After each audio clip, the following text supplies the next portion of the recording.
कालची महासभेत एक विषय आलेला हस्तांतरण tax that is transfer fee वाढवण्यासाठी.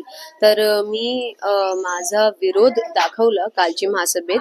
माझं फक्त मला 2-3 पॉइंटवर बोलायचं आहे. एक तर की आपण म्हणजे अधिकृत अनधिकृत स्लम ऑथराइज्ड अनऑथराइज्ड या सगळ्यांसाठी वेगळं वेगळं कर वाढवलंय, म्हणजे टॅक्स वाढवलंय ट्रान्सफर फी.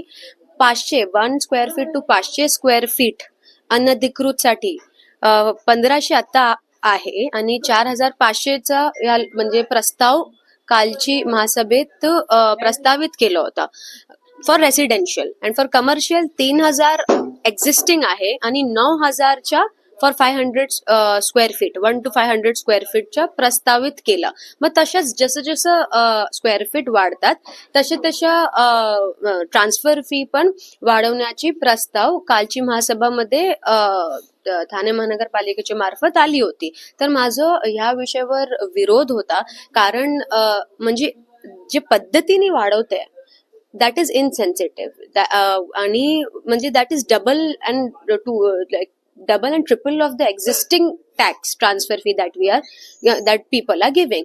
तर that is also violation of Article 21 that gives you protection for shelter. आपण अशा म्हणजे ह्या पद्धतीने आपण वाढवलं तर एक समान नागरिक एवढा मोठी फी पे करू शकत नाही.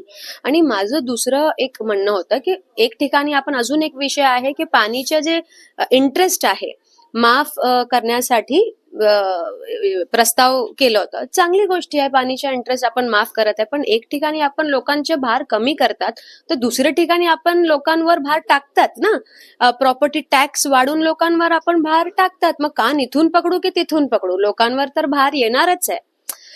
दिस is one part of the tax. आता किती अशी प्रॉपर्टीज आहे ठाणे महानगरपालिकेची ज्याचं आपण मालमत्ताची प्रॉपर्टी ज्याचं शुल्क आपण वाढवत नाही आहे. वाढवायची पण मी बजेटची महासभेमध्ये पण मी सूचना दिली होती, सजेशन दिलं होतं की आपल्याला एक्झिस्टिंग जे ठाणे महानगरपालिकेची प्रॉपर्टी आहे त्याचं शुल्क आपण जेव्हा वाढवलं तर चांगलं होईल. आणि आपल्याला माहिती आहे की खूप अनधिकृत इमारती आहे ज्याच्यावर आता टॅक्स लावायला बंद केलेला आहे. फर्स्ट मी इल्लीगल बांधकामला सपोर्ट करत नाही, पण जेव्हा बांधकाम झाला तेव्हा प्रशासन झोपला तर नव्हता, राईट. जेव्हा जे एवढी कितीशी म्हणजे कमीत कमी 200-300 सपोज इफ बिल्डिंग आहे अनधिकृत, तर का ठाणे म्हणजे प्रशासन झोपलं होतं जेव्हा ते मोठी मोठी बिल्डिंग रेडी होत होती. तर आता तर झालंय, लोकांनी घरी घेतले, ठाणे महानगरपालिका सर्व्हिस प्रोव्हाइड करत आहे त्या बिल्डिंगला, पाणीची सर्व्हिस पण आपण देत आहे. गटर नाले जेव्हा भरतात तेव्हा गटर नाले पण आपली टीम जाऊन साफ करत आहे. मग त्या लोकांना ऍटलिस्ट काय पेनल्टी लावून, काय रेग्युलाइज करून, काय इम्प्रोवाइज करून आपण त्यांना ऍटलिस्ट सर्व्हिस टॅक्स लावू.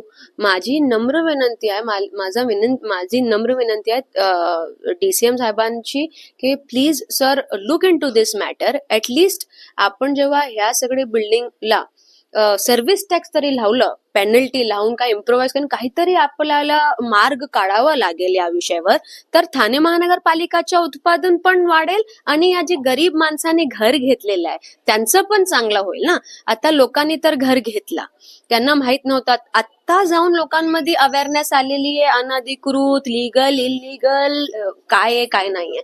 पण अगोदर तर लोकांमध्ये एवढी काय अवेअरनेस नव्हती. मग गरीब माणसाने घर तर घेतलेलं आहे ना, मग त्यांच्यासाठी पण आपल्याला काही करावं लागेल. We are at lose situation. आपण त्यांना सर्व्हिस तर देत आहे आणि टॅक्स आपण लावत नाही त्यांना. मग काय हे this is I feel a very losing situation for us. आपण काय इम्प्रोवाइज करून त्या इमारतीला टॅक्स लावलं तर उत्पादन पण वाढेल आणि आपला गरीब माणसाचं चांगलं पण होईल.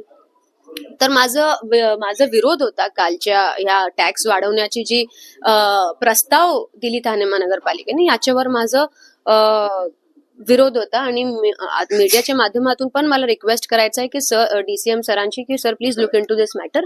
अँड एक ठाणेकरांसाठी आपल्याला परत याच्यावर आपण लक्ष दिलं आणि लक्ष देऊन आपण परत डिसाईड केलं की टॅक्सचं काय करायचं तर चांगलं होईल.